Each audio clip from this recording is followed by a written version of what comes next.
and A for the Mortal Instruments City of Bones. I'm Alex, I'll be hosting this event. If you've got any questions throughout, which I'm sure many of you will do, if you stick your hand in the air, and we'll try and get a microphone to you as quickly as possible so everyone can hear your question. Otherwise, if you've got a big voice, just shout. Now, let's get the people out there who I'm sure you want to meet. First up, please put your hands together for the wonderful director of the film, Harald.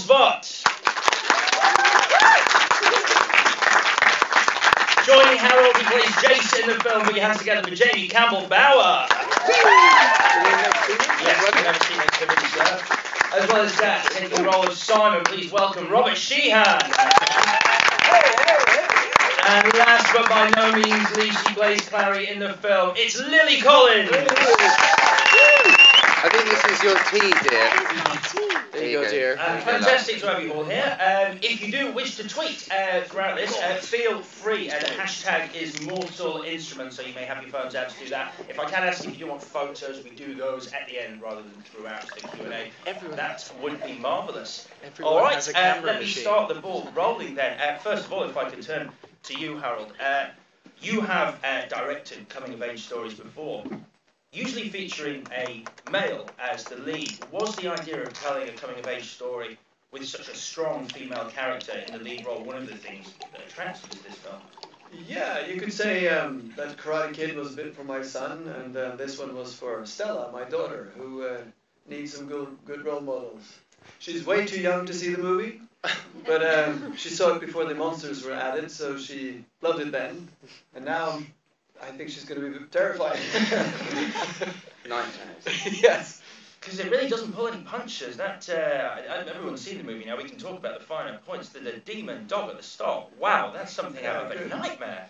Yeah, I mean, again, it's the idea that you know, people ask me, so didn't you consider your audience before this? And I just wanted to make a really great movie that I'd love to watch too. And to dumb things down just because people are young, I don't think we need to do that.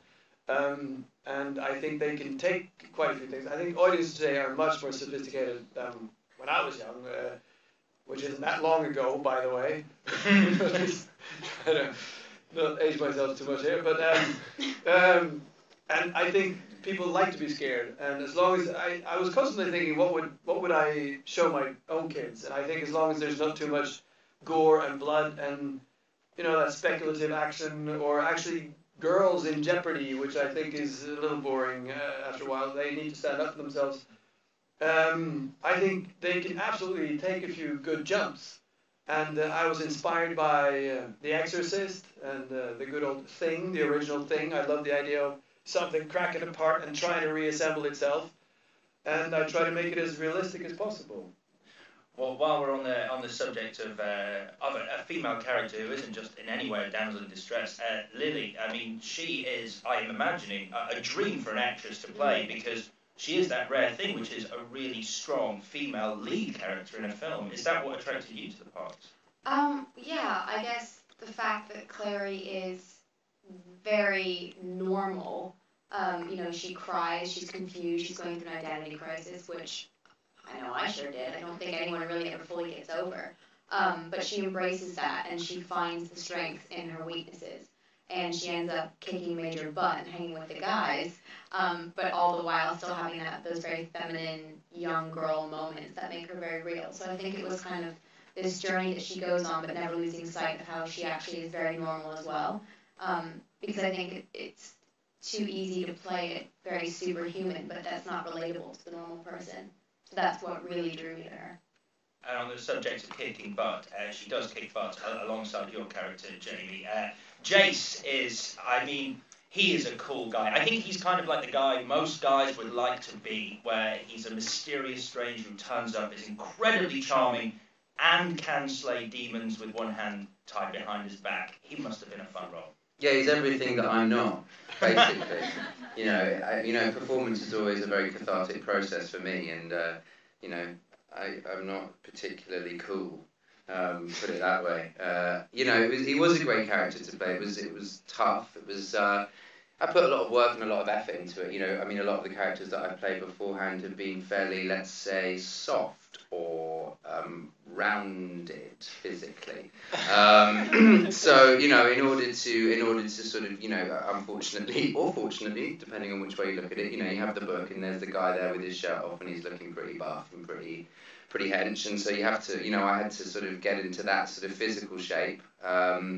You know, but I've always liked to push myself. I've always liked to sort of, you know, challenge myself in some way, shape or form. I think that, you know, without that, I'd sort of probably get quite bored. I have quite short attention span, as you might be able to tell.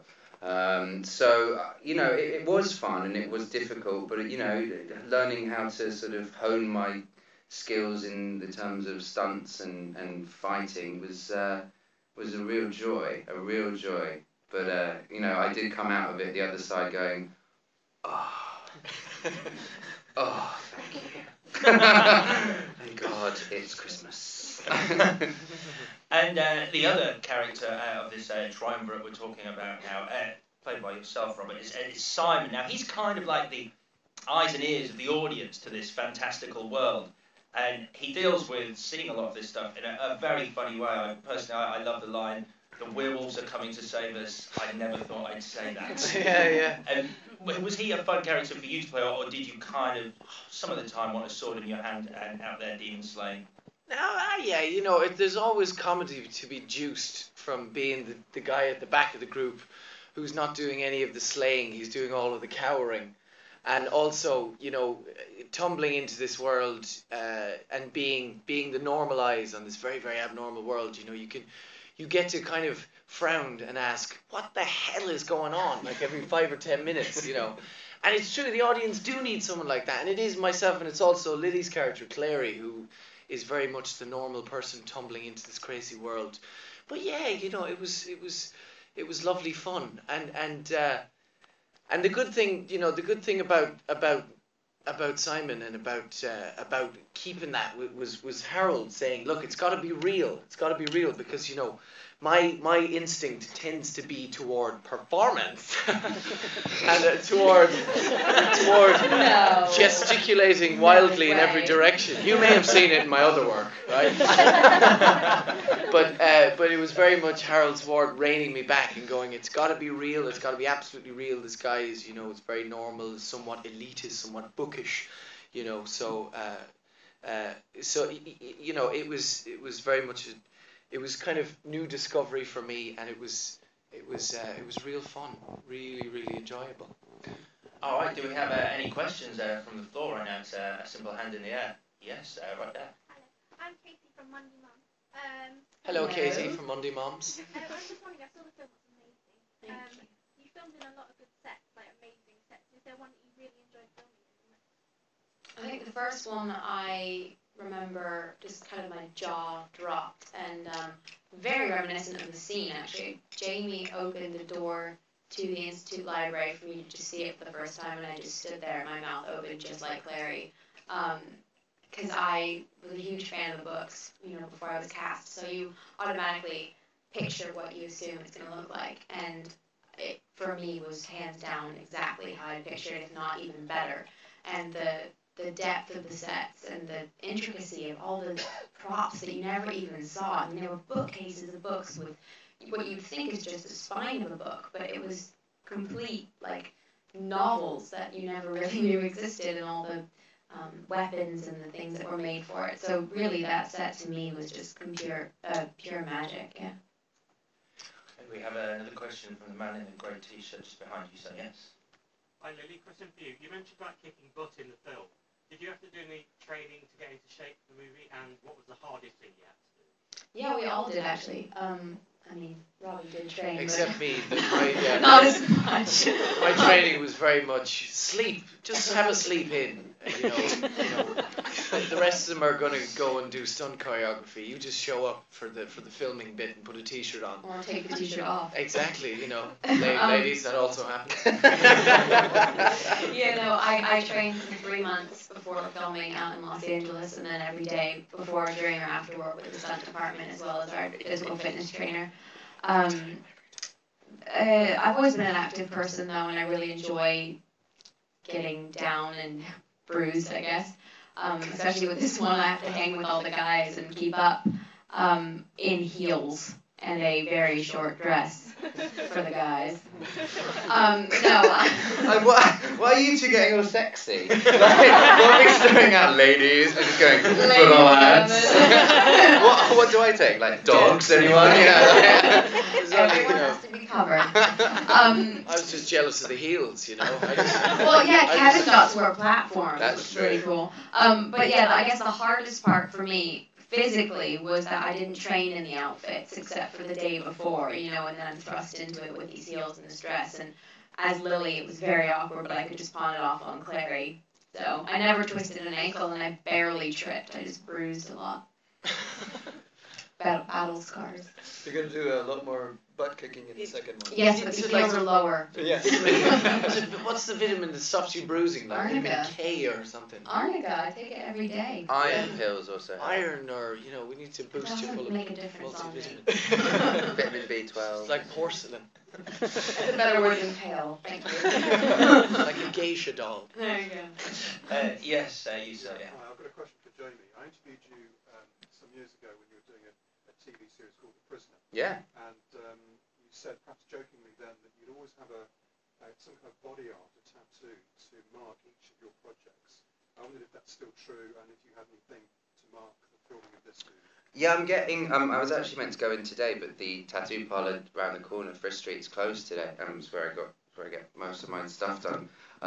Yeah, I'm getting. I am after all what you made me, which is a quote from one of the books, one of the later books, with 2 roses on my back. Yeah, but like recently, I got a skull and a cross, and my arm and back of my legs are all done. So yeah. This one is very cool. It's a ball and chain. Well, that was from The Prisoner. That was. Oh yeah. That had, yeah. And we need to cover it all up every day when we shoot it. I was going to say. Yeah. It's my own stupid Thanks, fault though Jamie. that I'm sitting in there for like 5 hours, 6 hours. I think you've gotten 5 since the last movie. Yes. So you'll Yeah. You already had 4 hours. Even Joe earlier was in going to makeup kill this you. time. Yeah. Well, I've got conversations with Gersha going on next week, our costume designer. So I think there'll be a lot of long sleeves and Yes. gloves from now Hard to on. do to cover Jamie at the French Was it good? No, was it quite hard to do to cover you up? Yeah. I mean, it took about 4 hours to cover up and then to put on the tattoos over the top. But Why don't you just tattoo the tattoos we need in the That's Well, what because I didn't know if we were coming back That's for movie what 2 at that Kevin said, didn't time. he? But then Kevin said he Saturdays- wants to get the neck one. Yeah, that's and then full just on though. have you guys pay for it to be removed at the end of the series. But they fade. That's the problem with these runes, isn't it? They don't stay permanent. It's true. Yeah. But I quite You read like the book? having them there. I quite like having them sort of there underneath the like makeup and the skin. I still sort of like to know that I'm still Jamie underneath all that. At the end of the day, like that's sort of one of the reasons that I have them. It's like just so that it's me. You know, wherever I go, I know who I am. Yes, a question just there. Hi, Sharon from Irish Shadowhunter fans. Irish Shadowhunter fans. My God, it's good to have you here. Finally. It's about time, women. It's actually a question. We met Jamie a couple of weeks ago in the event with Sandra, and I know I asked you a question at the time. So this is for Rob and Lily. Jamie, I suppose you've already been involved in like a big franchise and the whole media hype leading up to a big franchise. And I just want to know how you guys are dealing with everything that's kind of the whole build up to the release of the movie and the hype and expectation of the movie. Well, I think what these guys have been on more of a significant promotional tour than me. I was doing a small film, and so I wasn't available up until I was at Comic-Con and then the LA press and then Toronto, and so even just that has just turned me upside down. Seriously, it's been fairly hysterical. You know, there's been a feverish anticipation amongst the fans, and every time we show up to a premiere, there's hundreds of fans that have been there for 12 hours camped out. And it absolutely bowls me over. I mean, I remember we were in Toronto and we'd done some stuff, and then the next day we got up for morning television, myself and yourself, and then I promptly went back to bed after morning television, and then got back up, and I was kind of just having done a premiere like the night before. the thoughts of another premiere ahead was It's a lot of work for Robbie when he does premieres. He doesn't go to bed. But it was just that too, it's self-imposed, obviously. But it was also just kind of mustering the energy and the enthusiasm. But the thing is, once I got there, the fanaticism and the energy just absolutely just coasted me along, and it was just infectious, and that was due to the fans. So everything has been, for me, thankfully, adrenaline has kicked in the key moments, like right now, for example. So yeah, it's been an absolute eye opener. I mean, from like Comic-Con was my first real direct, it was my first experience of the expectation. Like my first eyewitness, experience, because I'm not a very savvy social media person. I'm not on kind of checking the traffic. I don't really know how to use Twitter very well. So it was there that I first realized, wow, the anticipation's huge. And since then, it's been building and building. And it's, when we show up to premieres, it's kind of, at times, it's like Beatlemania. We're getting out of our cars, there's hundreds of people screaming, and it's very hard to compute at times. My favourite thing the other day was when we were in LA and you went, God, I feel like the Rolling Stones. Yeah, and I went, not quite. Yeah, I heard a fan go, yeah, not quite. There was about 1,000 people there. It was silence, and then that was enough for me to feel like Keith Richards. No, it's been really, I think, eye-opening, because I was a fan, and to go to these malls and see, with every one, it progressively gets more exciting. There's more people, there's more screams, more weird anecdotes. It's very special to see, be there hands-on, see them up close and personal, and it's just, I guess the weirdest moments for me are like in Los Angeles when I go to a mall that I've shopped at since I was 12, and now there's like massive pictures of our faces everywhere, and at my local coffee shops now there's like all these billboards of people wearing like the t-shirts and stuff. It's very strange, but it's really exciting, and I don't think there's any way that you can ever fully prepare. I wouldn't want to prepare for anything because I like the spontaneity of it all, and I want everything to be as exciting as it should be. Because when you set an expectation, either it's above or below, but if you set nothing, then it is what it is, and it makes it special regardless. And you're Keith Richards when you show exactly. Oh, that's it, bang. Just Keith roll Richards. up. Yeah. My first meeting was I went to a book signing with Cassandra at the LA Book Festival, and my wife and I went, and we went into the building, and there was, oh God, all those people, what were they waiting for? And then we went inside, and we realized that line around that building connected with the one into our, and they were all coming for us, and I was like, oh my goodness, this is unbelievable. And it was like the first time I ever saw these screaming fans. And then they got up and they asked questions, and they were really smart, intelligent questions. And I thought the way Cassandra deals with them too is she's like a stand-up comedian. She just keeps them laughing, and she answers back and gives them attitude, and she's just a very cool lady. Yeah. Yes, just there. Yeah. Closer to home for you, Robbie. What's the reaction been like to Love Hate? Because you've been kind of charming the backsides of the British public with that one. And is it kind of a faithful representation of the whole kind of Irish Dublin criminal underworld, do you think? Or is there a bit of a poetic license going on in there as well? Well, to be honest, since Love Hate has come on English TV, I've not been on the continent. I've been away working. So all of the reaction that I've been hearing about has been remote. But certainly as regards the show being an honest depiction of the Irish gangster underworld, I honestly, even though I'm in the show, I'm not an authority to ask on that subject because I didn't approach the role in any methodical way. I didn't spend any time with real members of the gangster underworld, as the media has coined them. But I think what it is I think it's fairly honest in the sense that a lot of the storylines that Love Hate have been taken somewhat from the Irish media about stories that have happened and modified slightly and changed and dramatized. So there is a kind of basis of honesty for a lot of the crimes that the characters undergo. There's a lot of honesty in what they do because because these things have actually happened, you know, and have been reported in the media. So, and the rest is just good writing. The rest is just good writing by Stuart Carolyn. It's just one man who straps himself to the beast and writes the whole show. You know, he's written all 3 series. So, you know, that's basically as much evidence as I can give on that, you know. Great. I think we've got another question over here. I just have to say, Jamie, I saw you in Camelot years ago, and I've read the book before that, and I fan casted you as Jace from the start of seeing you there. But my question for you is, you've said in an interview before that you found that the fans weren't responding to you well. Do you feel like that's changed now the closer we've gotten to the movie, or how do you feel about it now? I think, you know, upon being cast, I was very aware of a negative reaction from the fandom.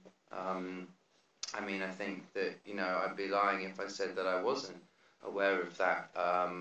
You know, that reaction was based on image and image looks alone, and that you know, and that was 2.5 years ago. And I think, you know, as an actor and as a performer, I'm very much aware of the fact that, you know, my job is to change both, you know, physically and emotionally.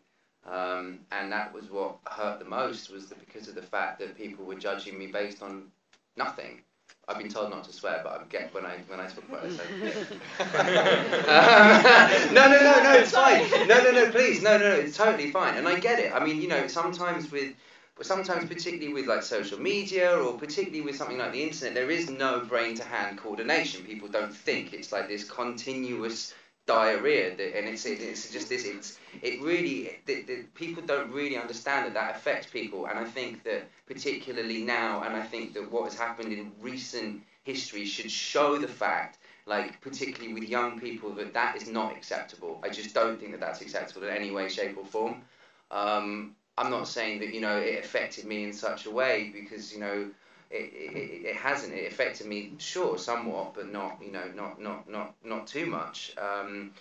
Have I seen the reaction change? Yeah, I think so. I mean, you know, it's always hard for anybody in our position as an actor, I suppose, to receive praise, because I think naturally as people we are, you know, quite self-deprecating, and we do what we do because I think sometimes we're looking for recognition in some way, shape, or form. I have seen a reaction. You know, I was very fortunate enough to receive a book, you know, that had been made by you guys, by the fandom, that, you know, that came together, and that is something that I look at every day and that I'm very grateful for, you know, and I carry it with me, and it's in my bag, and it's, you know, this book of all these pictures that with people that have posters that say Jamie is Jason around the world, and that is like, it's incredibly, like, I feel incredibly honoured to have that. But you know, I just, if there's one thing that someone can take from this sort of just answer, I suppose, or this sort of just monologue, is that, you know, next time before you judge anyone, just use your brain. Don't be an idiot.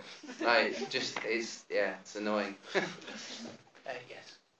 Hi, my name's Sarah, and I really like the CGI in the film. I'm not always the biggest fan of CGI, but I think it came in when it was needed and then it went away. How did you 3 cast work with that? I know sometimes you work with that before, but it's a bit difficult because we only see green screens. We don't really know how it works, and it was amazing on the big screen.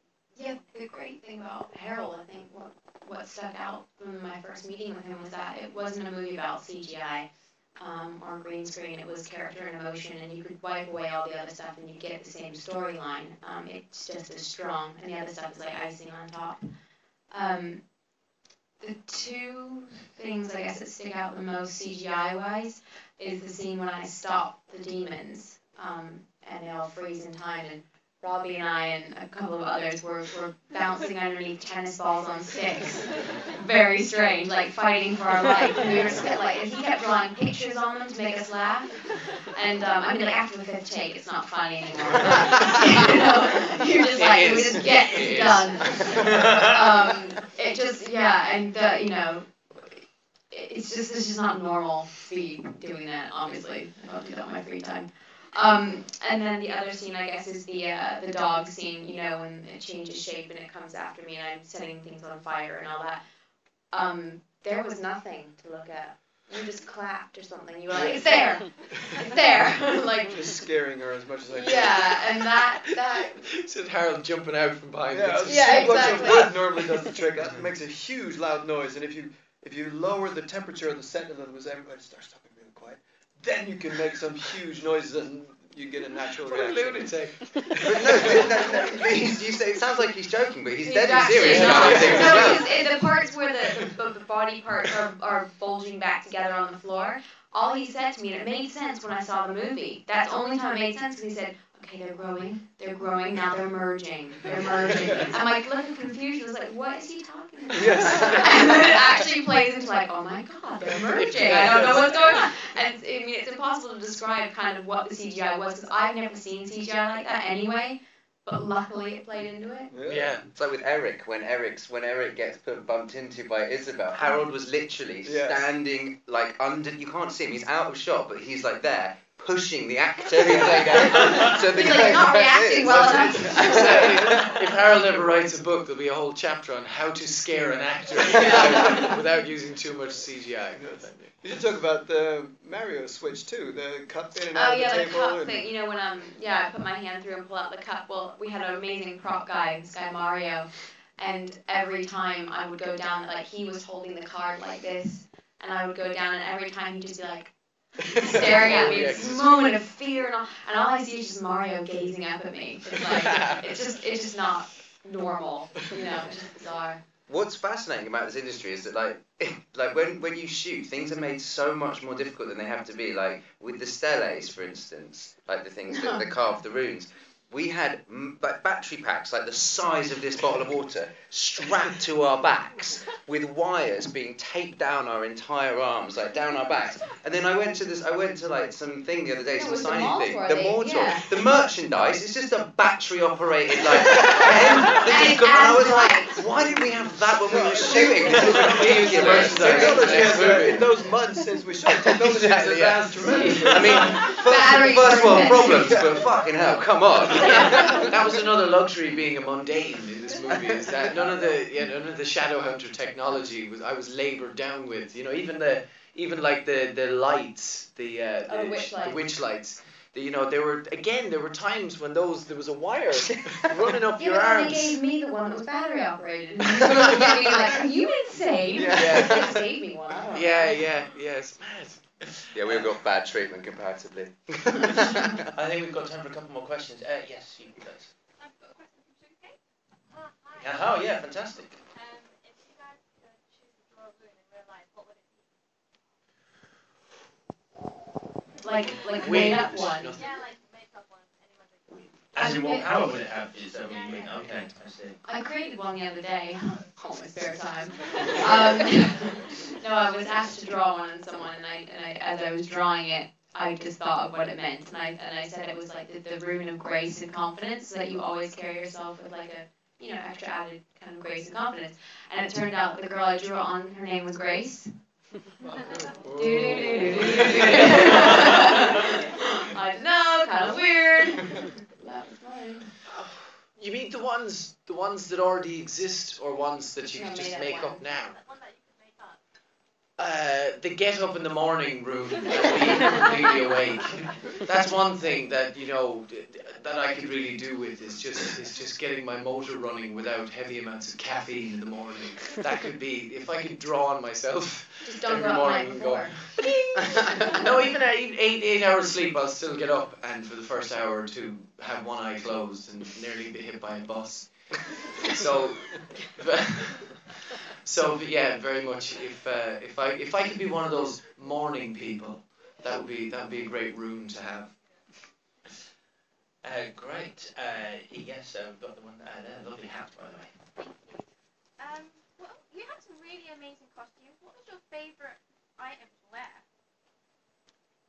Well, before they get into all the complex stuff, I would say my Nike high tops, grey, pink, very cool, very sporty, very vintage.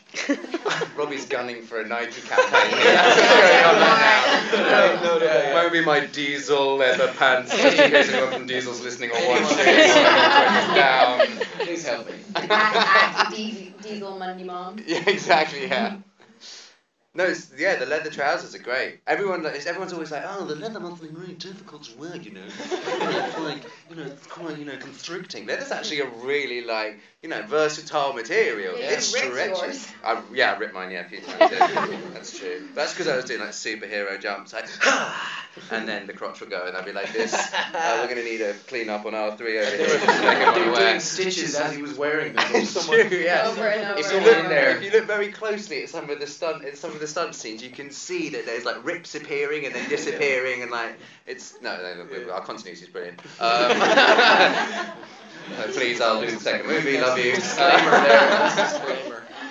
I think for as annoying and impractical as they were, I think the boots, just because they kind of symbolize Clary. I mean, she's delicate like a petal, but she's also like a tough cookie. So to be able to wear those boots and do all the things that I did, and to still keep up with the guys, I think was pretty cool. And it's also trained me to run around the city in heels when I need to be. Clary's like an armadillo. Right? Thank you. It's hard on the outside and soft on the inside, She's like an onion, she has layers. My favorite was She makes you cry. My favorite was my big directorial jacket that I could wear whenever they were freezing the bus. I hated you. Yeah. Oh, don't even. Oh. Remember that. Remember those rain machines as Yes, well? I do. They had a special ability to make you absolutely soaked to the bone within about 4 seconds of them being on. And we spent a whole evening shooting under those babies, didn't we? And it made your acting so much better. It made me, all that shivering on camera. Yes, it's real. Yes. Hi guys, congratulations on a fantastic film first of all. Thank you very much. I guess obviously at the heart of what is this really big epic fantasy adventure is quite a relatable love triangle. And I guess my first question is what it was like for each of you working on that, and specifically for Lily, for Clary, why do you think it's important to have two very different relationships with both Simon and Jace? First, I think it's somewhat of a love cube. Gotta remember Alec. Loves Jace. That's a good point. I think, I don't know, I've not been in a love cube before. It's actually a nightclub in London. It's called Love Cube. Love cube.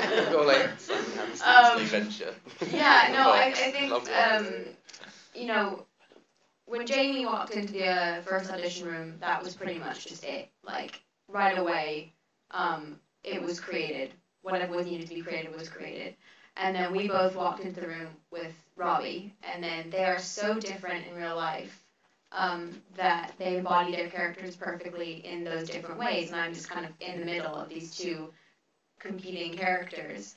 And so I don't think there was any work needed to be done when it came to this triangle situation, because they both, we were so open to improv on the set, and it kind of was and I said this, my Clary is only the Clary that she was because Janie was his Jace, and then entered Robbie and he became Simon. So I think it's never, it's weird to be in the middle of two guys. That's, again, not something that I've done. Can imagine. It's pretty weird. Robbie can relate, just there. Yeah, exactly. I think it's important for Clary because it's kind of like having the angel and the devil on your shoulders. She's just figuring out who she is, and sometimes it takes figuring out what you don't like to know what you do, or what you do like to know what to avoid. And, she sees pros and cons in both Jace and Simon, and she finds pieces of herself within both people, and I think it's really about her. The romance never defines Clary, which I really loved about this particular franchise, is that it's not just a girl stuck between two guys, it's a girl who, finds herself in a situation, but she never lets it victimize her or define her journey. So I think it's important to have two types of men, because there are more than two types of men in this world. I mean, you could easily categorize them in two categories, but I won't. No, I'm just saying there are ways. Blondes and brunettes. No, but yeah, exactly. The good, the bad. So yeah, I think I don't know. She finds pieces of herself within each person, and I think to have that physical choice is just a metaphorical kind of exploration of herself. I think, also, I think every character, every character goes on their own journey. You know, Jace is a shadow hunter prior to the movie starting. Jace is, you know, that's he goes out there and he kills demons and he sort of protects the human world. His world is turned upside down by her introduction. So his entire motivation and, you know, shift is because of her entrance. Now then, I don't want to speak on Robert's behalf here, but you know, Simon has been someone who's been a part of Clary's life, and so you know, he is thrown into the world of the Shadow Hunters, and then he's trying to find his voice at the same time. So it was never something that, you know, we came at together and went, this is the main focus of our story. You know, the main focus is actually the journey that each character specifically has to go on, which is what makes it an ensemble and actually what makes it an interesting piece. Because you can relate to every single character. I can see bits of myself in all of them. You know, there's not one character that I think, oh, I don't understand what that person's going through. So, you know, I think for each of us, we were very like focused on, you know, our own journey within our own sort of love story, I suppose. The thing about it as well is Simon very much, even as he's tumbling into this crazy other world, you know, in a way, Clary is very much his focus. You know, she's the hand that he's holding on to, and it's funny that you know, as he's experiencing this world, the thing I think that irks him the most is not, you know, all of the downworlders and the demonic forces. It's the fact that Clary is falling for this other guy, you know, and that's probably the thing that, for Simon, because I think, you know, probably he's an old romantic, but that he's kind of seeing this happen. That's kind of the subtext, I think, for his journey, until of course he puts his hand to the fire and declares his love for her. So it was nice, you know, because that's his focus, you know, that's his thread through this world. Yeah. I think we've got time for one more question, and then we're going to have to wrap this up. So no pressure, but this is going to be the final question. Very awesome. Have you put your hand down, basically? Like, no, you can't. That was a good question anyway. Can't handle the pressure. Okay, I'll go for it. Sorry, it's not very inventive. But Jamie mentioned earlier a little bit about some of the pressures that you face when you're casting such well-loved characters. And I wondered if Harald could just talk us through a little bit of the casting process, and also about how you got some of the older characters involved, like Lena. Sorry, Lena calling you older, but some of the older cast members like Lena Headey and Aidan. Yeah, well, Lily was already on board when I decided to do the movie. She was part of the reason why I wanted to do the movie. And then Jamie was a hot candidate. I was aware of some of the chit-chat about out there. I completely ignored that. I thought that was totally irrelevant. I thought he was absolutely perfect. And in my mind, I always keep thinking something that I learned from advertising is that you shouldn't give people what they want. They deserve so much better. And so I thought the two of them were already perfect. And then he was, you know, he didn't look anything like Simon. So we had to do a little bit of, you know, see with the glasses and just envision him. And I thought also did a fantastic job in your accent, which is also completely convincing. So these guys were pretty much already the really hottest candidates, and like I said, I had conversations with Cassandra, and we looked at the chatter online, and we decided we're going to go for the ones we think is best, because you can never avoid that stuff. I think, you know, like Jared and Lena, I just wanted the movie to be filled with incredibly great actors, just like the Harry Potter series, no matter how tiny the part is, they're really, really great actors delivering the lines with the biggest conviction. I think Alec also, his character is a complex character, which I think is quite a ballsy move of him, and he does it very, very well. And funny enough, Isabel was the one that, you know, doing this in Hollywood, you get presented with the hotties. We did readings with the hotties. Yeah, we did readings with the hotties. And then finally, it was like, but none of them were Isabel, you know, because we didn't want her to be just that. We wanted her to be a little more, and we looked high and low. We found Jemima in Paris. She lives in Paris. She's more French than British. And I think she's an incredible right idea, you know. She was maybe not as much as what the fans wanted, but she's a very smart and intelligent, incredibly, matter-of-factly and tough girl. So I felt all the way that I felt very confident in what I wanted, and I had the support of Cassandra, and then we just decided to basically, more or less ignore if some of the fans, because they weren't all of them. I mean, what Jamie's saying is there were just a few. Overall, there was a great response to Jamie, and it's just that, like Jamie's saying, these very few have a very loud voice all of a sudden through the media. But I guess you just have to trust your own instincts. I liked your description of Jemima just then. Yeah, that was good. That was good. You could have just gone, she's French. She's very matter of fact, very straight down the line. Very smart, intelligent, beautiful woman. Yes. She's just incredibly Parisian and like French. Yeah, totally. Guys, thank you very much for all your questions there. That's all the time we have. Thank you, guys. Let's hear it Good from chat Harald, with you. Jamie Campbell-Bowen, Robert C. and of course Lily Collins.